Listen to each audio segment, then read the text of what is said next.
Hello and welcome to York. For this adventure we'll be travelling over 200 miles from here to Belfast.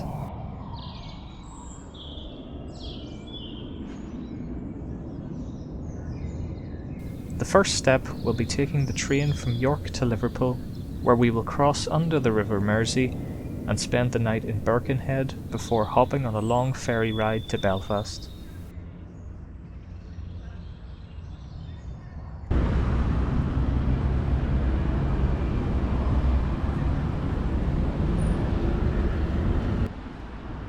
This unexpected gravesite across the road from the station is a burial ground for the victims of a cholera epidemic in 1832.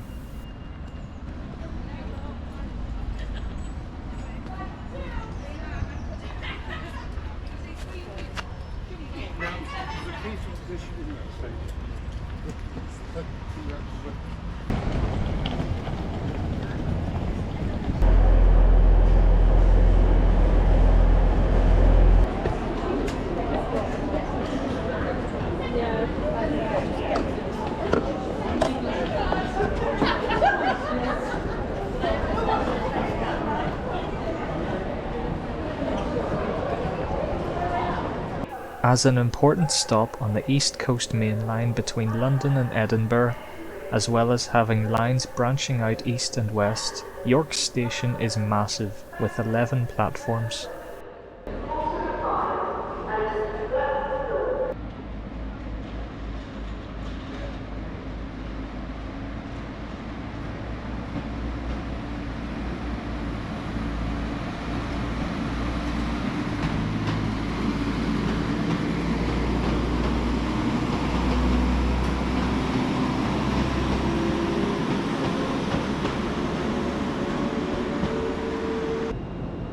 Here's where I tried to get a cool shot of a train pulling up in front of me, only to be disappointed by it coming to a halt some distance away.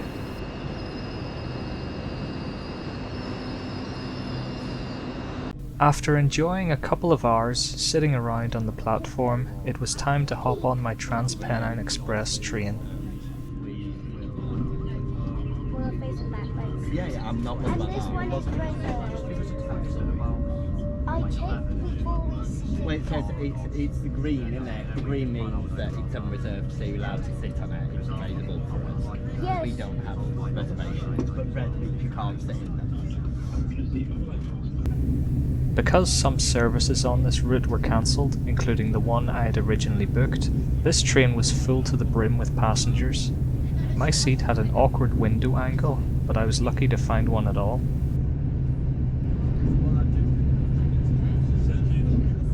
Oh, okay. But I'm just telling you it won't do it. But I'm just telling you it. So one time we could get the train from Liverpool to Edinburgh Raven. It's doing a good job.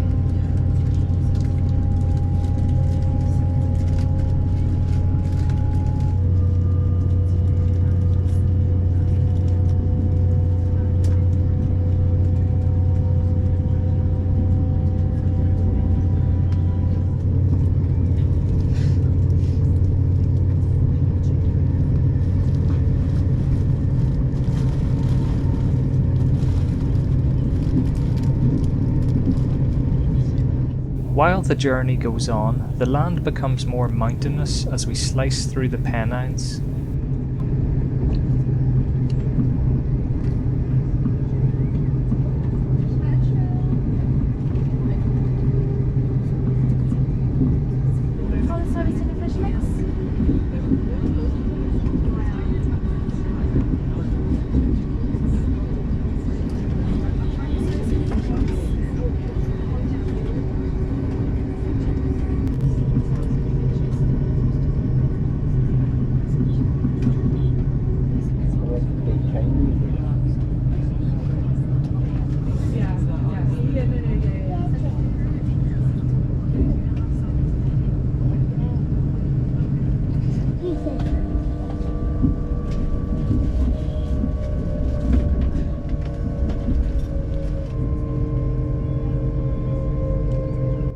On the approach to Manchester Victoria Station, we slowly came to a halt at a red signal and remained there for quite some time. But it's not much longer. I felt sorry for the many passengers who had preemptively got up and stood ready to alight. This line was the first strictly steam-operated intercity railway. Somewhere along the track is a memorial to the Liverpool Member of Parliament William Huskisson, who sustained a fatal leg wound during the railway's opening day festivities in September 1830 after getting run over by the rocket locomotive. Unfortunately, the memorial went past too quickly for me to get footage of. Sorry. Will be arriving at Liverpool Lime Street, where this service terminates.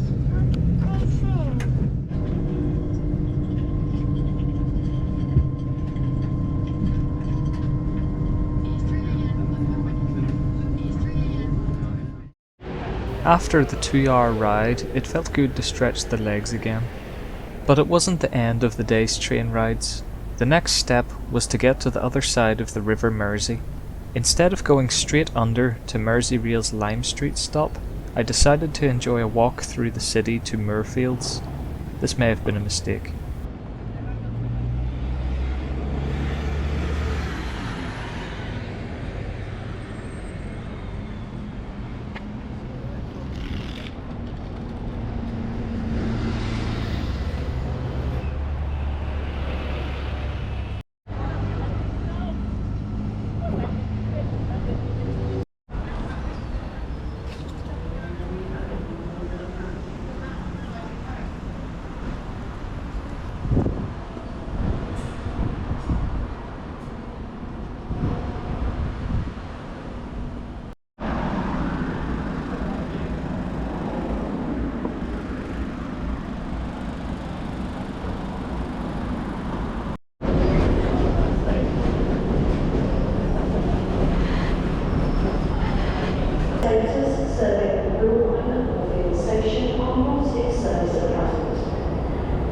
The final escalator was out of service and so demanded an excruciatingly long manual descent.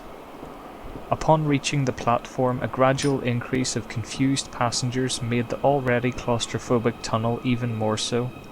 Still, no trains came on a service that's supposed to be high frequency.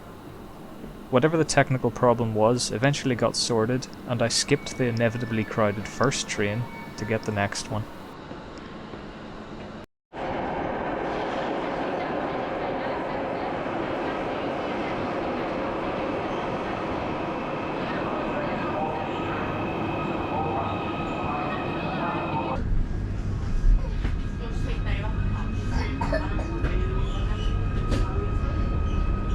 The next stop will be Lime Street.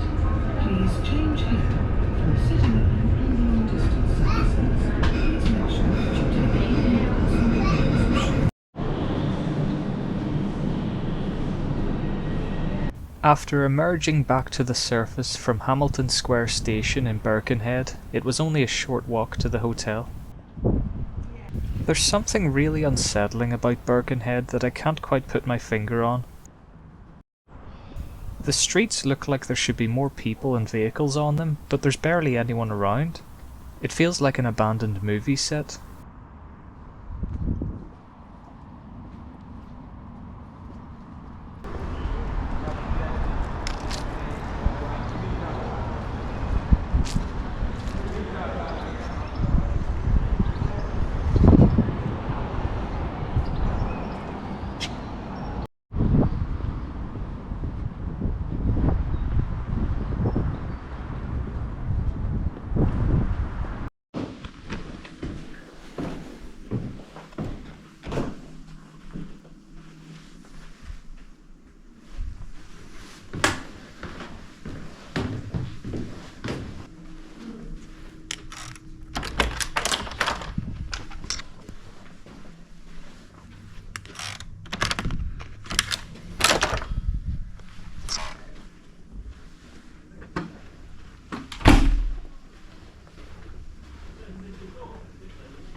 cozy.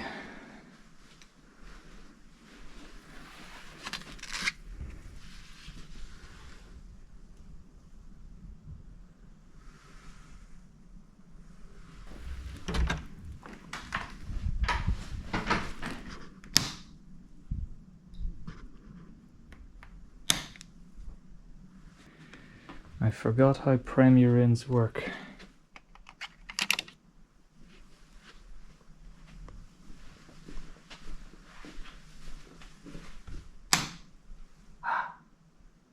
Light.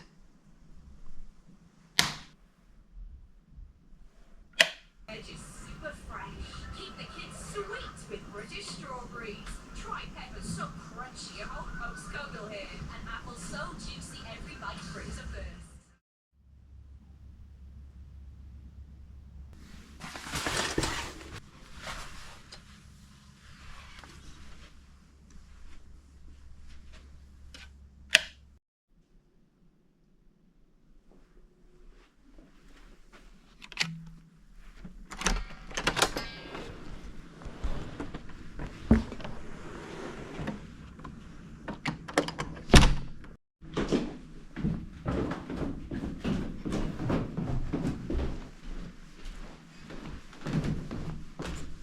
Leaving the hotel at 8:25 AM, it wouldn't take long to walk to the ferry terminal for the 10:30 departure.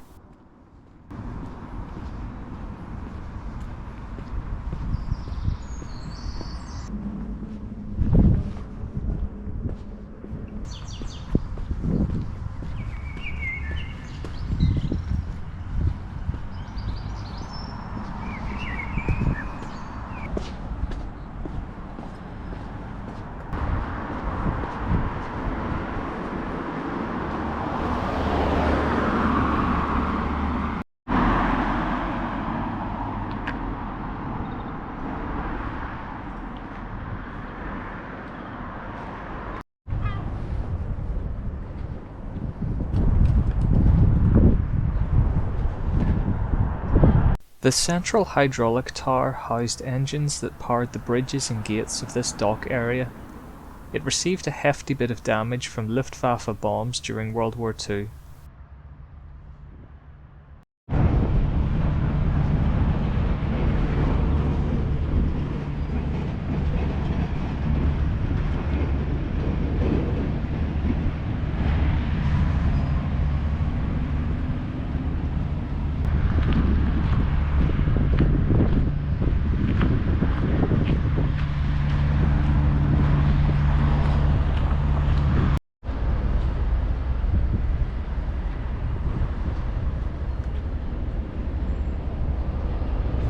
Checking in is easy peasy, and the waiting area offers a chance to fuel up on coffee and snacks before we are shepherded onto the bus that takes us aboard.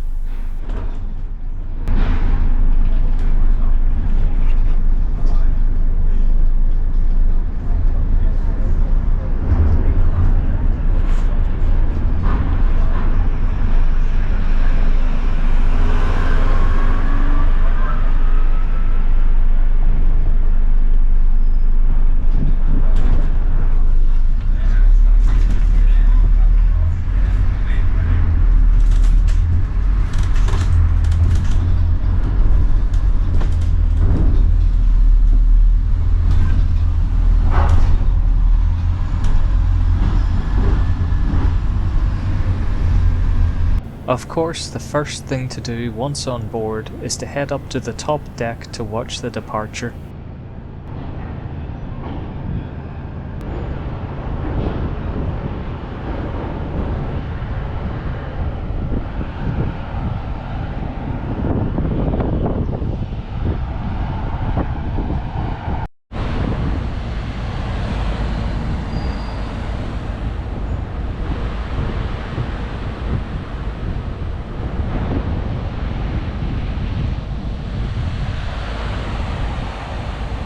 That hideous building that looks like a supervillain's headquarters is a ventilation structure for the Queensway Tunnel underneath.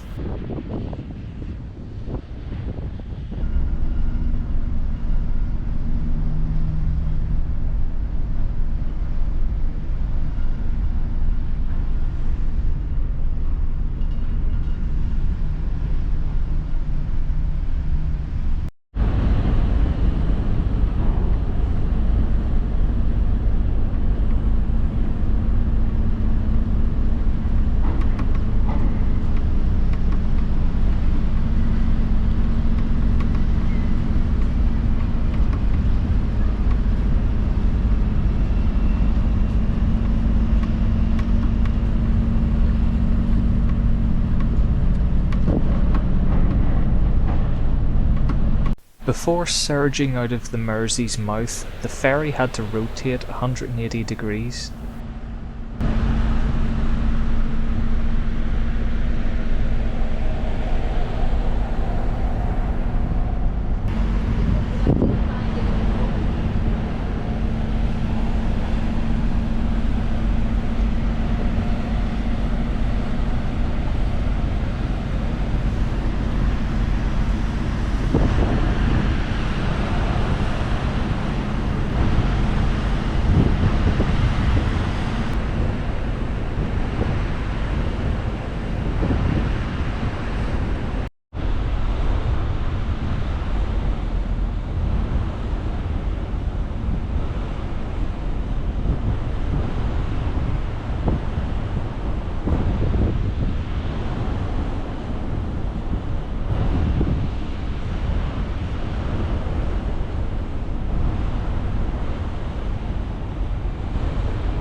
On deck 8 is a tiny room lined with gambling machines.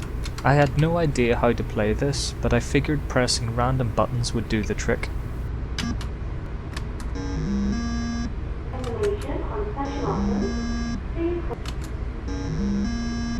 After losing a whole pound, I went back up top to get some fresh air.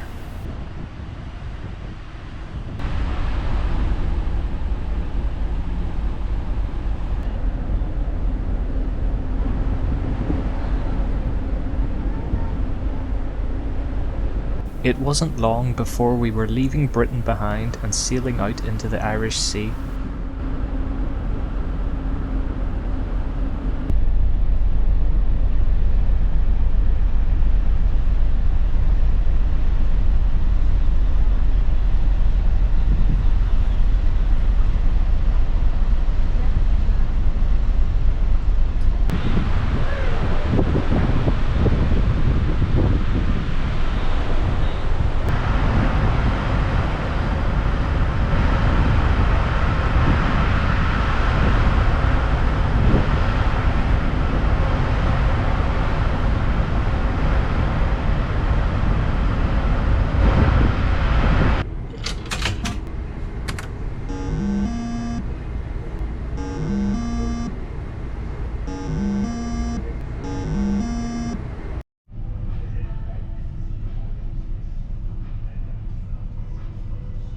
At lunchtime, I decided to order a nice warm latte from someone who made me realise I can barely understand the Liverpool accent. There is free Wi-Fi on board that functions well for using messaging apps and basic browsing, but you can pay a small fee for a more capable connection. I chose the free option because I'm an underclass peasant.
Some distance into the crossing, the water takes on a more pleasant shade of blue as opposed to the silty brown of the coast.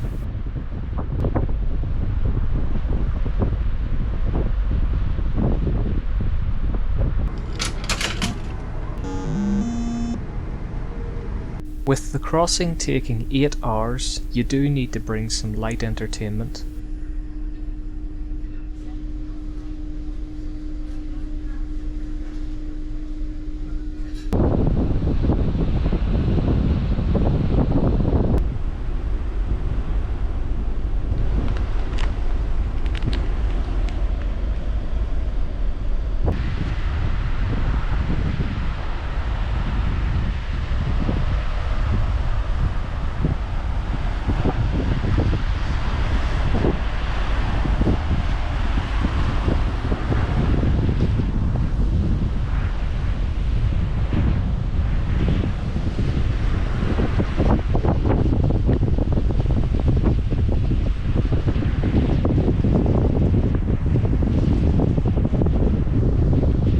All of a sudden, the Isle of Man decided to sail past us.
Our first clear view of Ireland are the eastern cliffs of County Antrim.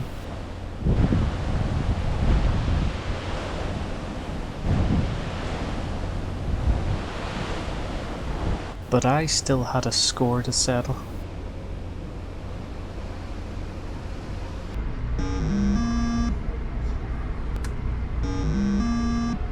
Just when it seemed like all hope was lost, I decided to accept the machine's offer of mercy and part ways forever.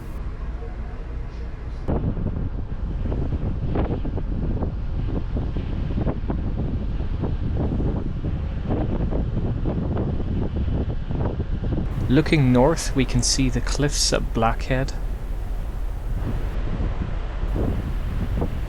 and further along the coast we can see the chimney of Kilroot Power Station.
A fellow Stena Line ferry waits to carry passengers off to Cairnryan, Scotland.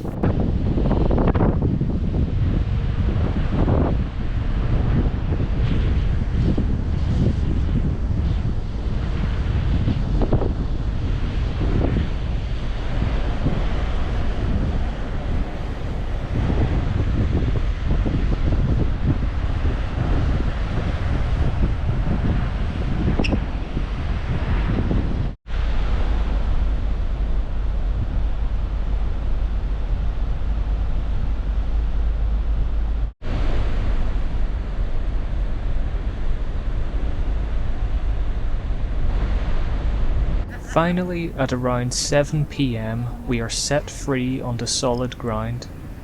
This is a crossing I've made a few times now, and I will never get tired of it. Thank you for watching. See ya.